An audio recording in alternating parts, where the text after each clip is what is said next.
Vamos fazer mais um exemplo? Vamos pegar a letra K, né? Então, 1.1.k é o limite quando x tende a π sobre 2 de cosseno de x sobre x menos π sobre 2. Tá? Bem? Dá pra gente usar o limite trigonométrico fundamental? De cara não, né? Porque o fundamental fala de seno de x sobre x, e ali a gente não tem nenhum seno. Mas tem um x menos π sobre 2, isso te dá algum palpite. Qual é a relação, como você bem observou, qual é a relação entre seno e cosseno? As duas funções são a mesma, a menos de uma translação de π sobre 2, né? Então, se eu transladar o cosseno de π sobre 2 unidades, vai aparecer um seno ali, provavelmente, né? Então, o que seria natural? E a gente sabe que é a coisa tendendo para zero, que o fundamental garante, né? Então, o que a gente pode fazer aqui?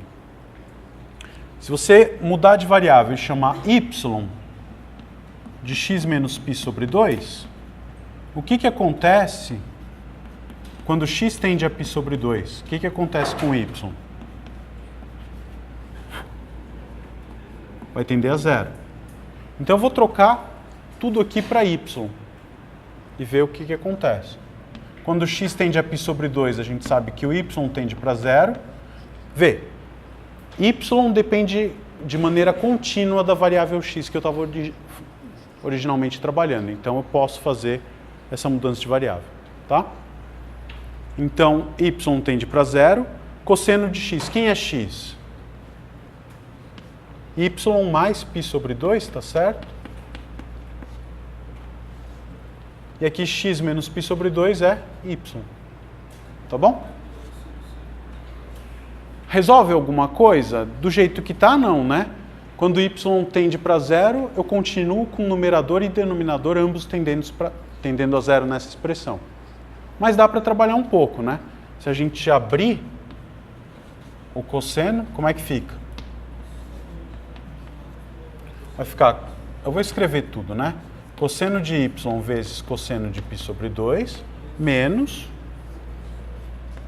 seno de y, seno de π sobre 2, tudo sobre y. Dá para melhorar bastante essa expressão? Sim, né? Então isso vai ser o limite quando y tende a zero de quem? Zerou, a gente vai ficar com menos seno de y sobre y. Quanto que é y tendendo para zero? Seno de y sobre y é 1. Com essa constante menos 1 na frente, isso é menos 1. Tá bom? O que quer dizer se a gente for tentar interpretar esse resultado?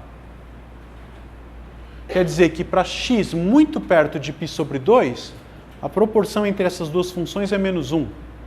Ou seja, para cada valor de x bem pertinho de π sobre 2, esse número é aproximadamente menos esse. Tá?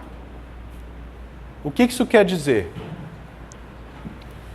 Se você tentar desenhar o gráfico da função cosseno perto do ponto π sobre 2,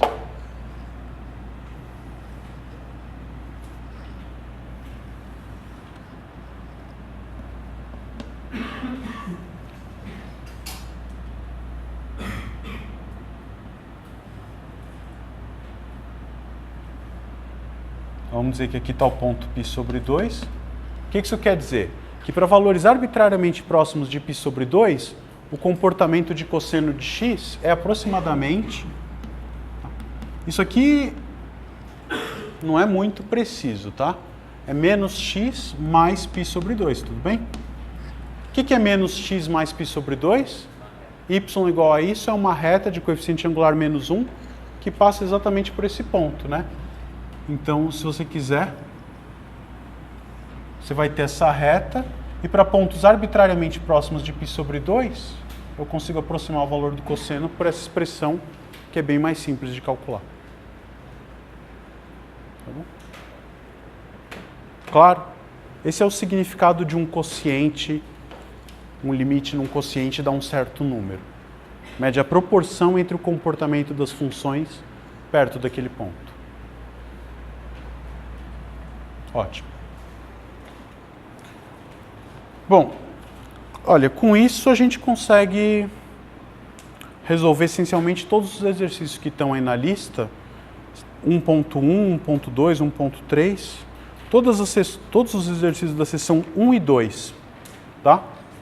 Então acho que é uma boa tarefa aí para o fim de semana, você se divertir com essas coisas.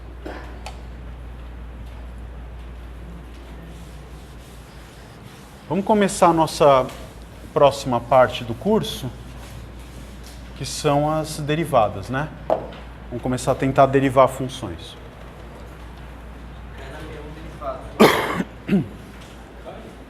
Sim, diga. Quando eu sei que eu tenho que fazer essa mudançazinha de variável? Porque aparentemente ela não é intuitiva. Não, a mudança de variável aqui, de fato, não é nada intuitivo, né? O que é intuitivo? Intuitivo é aquilo que você acha razoável em algum momento. E as coisas que você acha razoável em dados momentos da sua vida vão mudando, né? Quando, sei lá, na mais tenra infância sua, muitas coisas não eram intuitivas, ou talvez até fossem mais intuitivas do que agora, mas é questão de acostumar, né?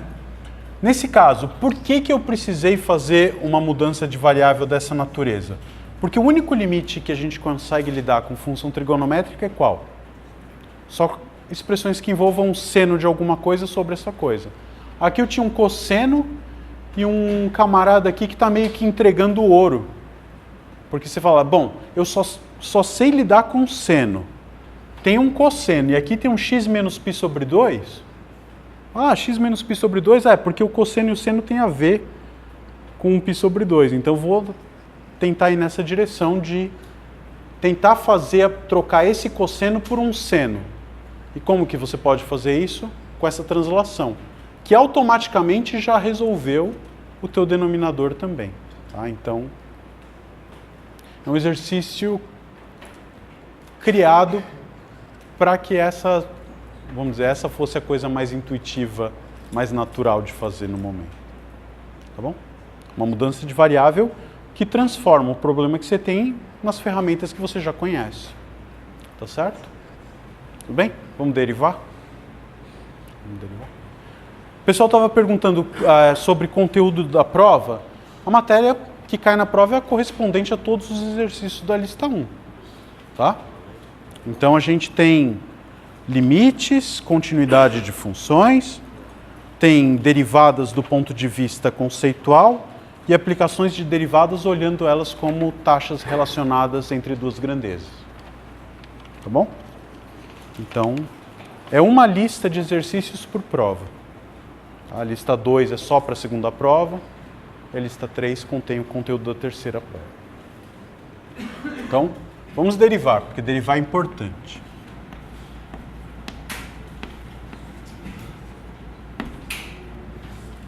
Então, de algum modo, a gente vai ter um déjà vu lá daquela primeira aula, né? Lembra que eu tinha dito que um dos grandes problemas que a gente tinha era o de determinar uma reta que a gente chamaria de reta tangente ao gráfico de uma função no ponto. Então, vamos ver.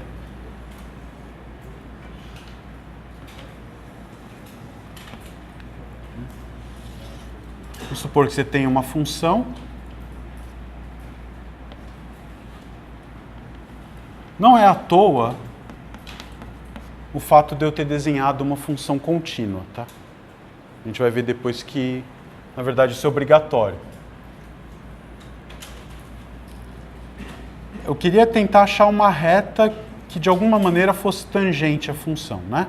Então, o que eu fazia? Eu pegava dois pontos, o ponto P, que é o ponto base, e um ponto X pertinho, e a partir deles eu construía o que a gente chamava de reta secante. Qual que foi a estratégia que a gente usou? para tentar achar o que era a reta tangente, eu falei, vou deixar o x chegar tão pertinho quanto eu puder do P, mas nunca encostar no P. Naquela primeira aula a gente falava nisso desse jeito e agora a gente já tem as ferramentas, né? O que quer dizer que o x chega arbitrariamente próximo de P, mas nunca é igual a P? X tende a P. Então a gente tem o conceito de limite agora, né? Então para essa reta secante, quem que é o coeficiente angular? F de x menos f de P sobre x menos P. Tá? E aí para a reta tangente, quem que vai ser o coeficiente angular? Tá? Então, para a reta tangente,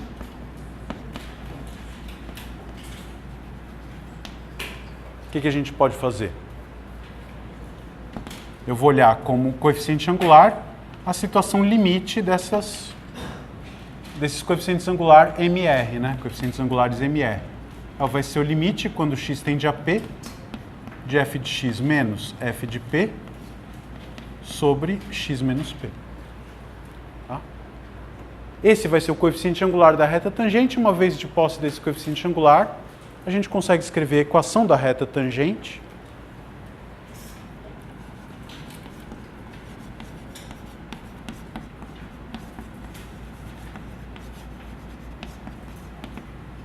Como é que é? Y menos y0, m, x menos x0. Tá certo? E o que a gente vai fazer ao longo desse estudo de derivadas é estudar que propriedades e que informações a reta tangente conta a respeito da função f perto do ponto P. Tá bom? São muitas. Então, vamos dar a definição precisa, né?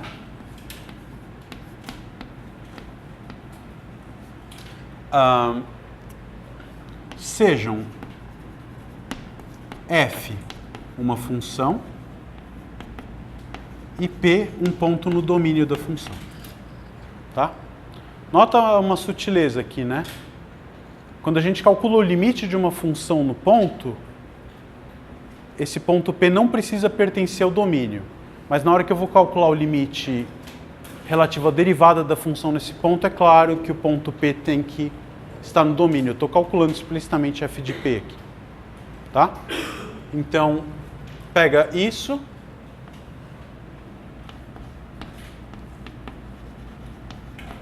A gente vai dizer que f é derivável em P se existe o seguinte limite. Limite quando x tende para P de f de x menos f de P sobre x menos P, tá? Existe e eu vou pedir e é real, né? O que eu quero dizer com existe e é real? Ele não dá mais infinito, por exemplo, nem menos infinito, tá? Então, para a função ser derivável, esse limite precisa existir e dar um número real, um número finito, tá bom? E a gente vai dizer que a derivada de f em P é um número. A gente vai escrever com essa notação por enquanto. F' de P, exatamente esse limite. F de x menos f de P sobre x menos P. Tá? Uma maneira alternativa de escrever essa definição, vou colocar como uma observação aqui,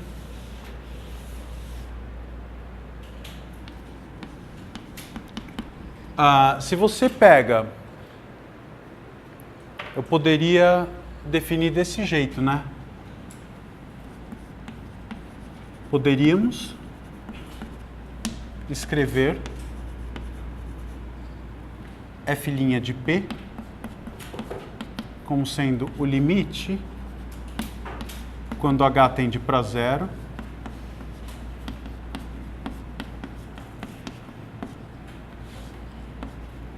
Tá? Você pode escrever a derivada desse jeito. É um outro limite? É. O resultado, quando um dos dois existir, é exatamente igual ao resultado do outro. É a mesma coisa. Você consegue enxergar rapidamente por que esse limite e esse, quando um existe, o outro existe, e o valor é sempre o mesmo?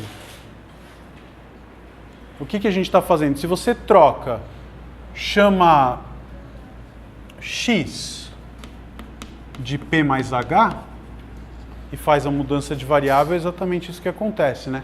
Quando x tende para p, o h tende para zero, e aí x é p mais h e x menos p é o h que está aqui embaixo. Tá? É a mesma coisa, né? Se você olhar aqui na figura, dizer que x tende para p é dizer que o x está se aproximando aqui. E quem que é o h?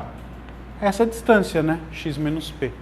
Dizer que o h tende para zero e que o x se aproxima do p é a mesma coisa.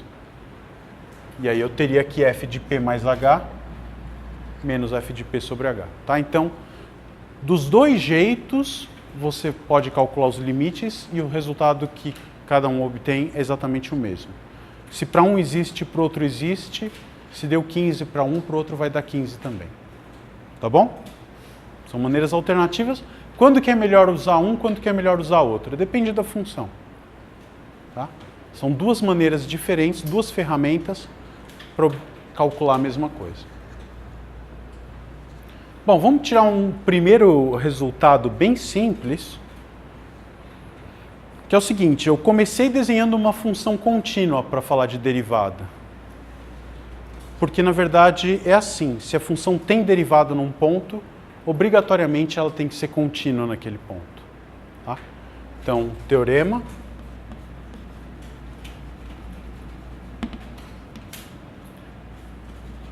Se f é derivável em P, então f é contínua em P. Essa demonstração é tão simples que dá até gosto de fazer, né? Como é que a gente prova que uma função é contínua num ponto? F de P tem que ser igual ao limite, né? Então eu poderia querer olhar para uma coisa desse tipo. F de x menos f de p. Se eu provar que esse limite é zero, é a mesma coisa que dizer que o limite de f de x é igual a f de p. Tá claro? Então eu vou olhar para isso. Se eu concluir que isso é zero, garanto que f é contínua. Olha, a minha hipótese é de que a função é derivável. Para ser derivável, o que está faltando? Está faltando um sobre x menos p aqui embaixo, né? Então vamos colocar. F de x menos f de p sobre x menos p. Só que se eu dividir por x menos p, vou multiplicar por x menos p. Tá? Nossa hipótese é que f é derivável. E eu estou aqui com um produto, né? O limite de um produto. O limite disso aqui existe, desse primeiro fator? Existe, porque a função é derivável. Então, esse fator tende para f'. Esse limite aqui existe quando x tende para p? Existe. Vale quanto? Zero. Então, como o produto é um produto e cada fator o limite existe, então o limite do produto é o produto dos limites, sendo o primeiro f' de p e o segundo zero. Então, acabou. Se a função é derivável, essa subtração tende para zero, ou seja, f de x fica cada vez mais próximo de f de p quando x tende para p. Portanto, toda função que é derivável é uma função contínua. Como que você pode usar esse teorema de maneira conveniente? Ele está dizendo que se for derivável é contínua. O que eu posso dizer?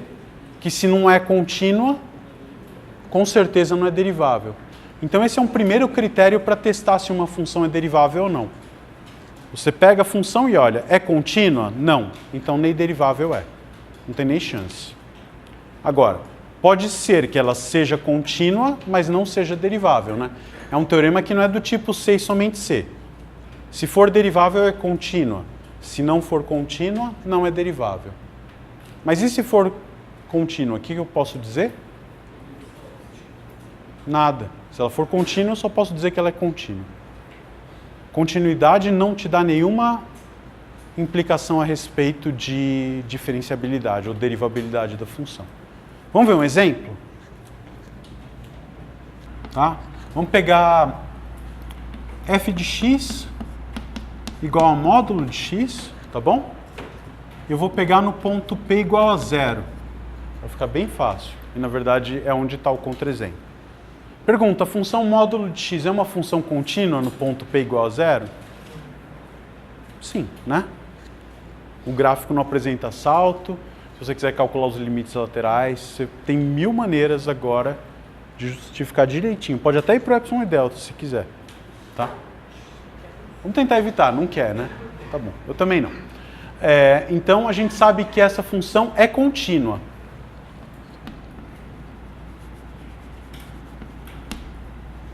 Em P. Pergunta, será que ela é derivável em P? Como é que eu faço para ver se ela é derivável no ponto P? Não, o gráfico dessa função não é uma reta. Tá? Isso, então vamos tentar, para saber se a função é derivável, eu preciso calcular esse limite aqui, né?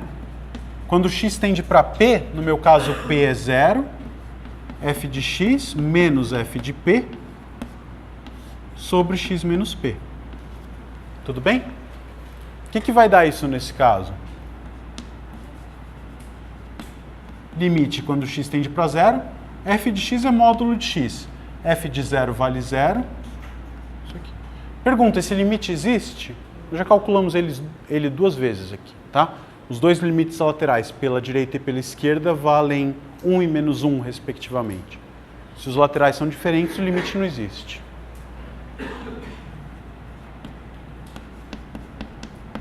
Se o limite não existe, f não é derivável em P igual a 0. Um minuto. Ela não é derivável no ponto P igual a 0, mas é contínua. Então está aqui um exemplo de uma função que é contínua, mas não é derivável. O que isso quer dizer? Se você olhar para o gráfico dessa função, é uma coisa mais ou menos assim, né? O que você conclui? Ser derivável, né, voltando aqui na figura original, quer dizer que quando eu me aproximo, essa reta tende a se aproximar de uma única reta aqui, que é uma reta que vai ter excelentes propriedades vistas mais para frente. Pergunta, nesse ponto, no ponto P igual a 0 do gráfico, eu consigo colocar uma única reta, que é uma reta tangente ali? Depende, né? Se eu venho pela direita, a tendência é que a reta tangente seja y igual a x, do outro lado y igual a menos x. Então não tem uma reta que se assenta bem no gráfico, ela fica meio instável ali de alguma maneira. Então por isso que ela não é derivável. A tua pergunta, é verdade que em qualquer outro ponto a função é derivável? Sim. Porque se você pegar um ponto diferente de 0, se ele for positivo, o f de x é igual a x. Você sabe calcular a derivada. Vai valer 1 em qualquer ponto.